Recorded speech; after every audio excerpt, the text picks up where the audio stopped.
અમદાવાદમાં હાલ ઉનાળાના તાપની સાથોસાથ રોગચાળામાં પણ હાલ વધારો થઈ રહ્યો છે અને માર્ચ મહિનામાં જ અમદાવાદમાં ઝાડા ઉલટીના 724 જેટલા કેસ નોંધાઈ ચૂક્યા છે। આ સાથોસાથ કમળાના 164 અને ટાઇફોઇડના 402 કેસ નોંધાયા।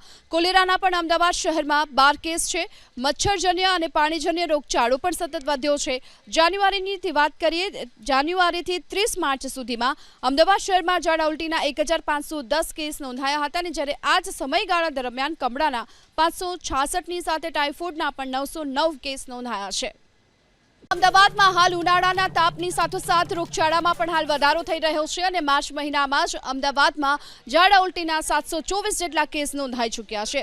આ સાથોસાથ કમળાના 164 અને ટાઇફોઇડના 402 કેસ નોંધાયા। કોલેરાના પણ અમદાવાદ શહેરમાં 12 કેસ છે। મચ્છરજન્ય અને પાણીજન્ય રોગચાળો પણ સતત વધ્યો છે।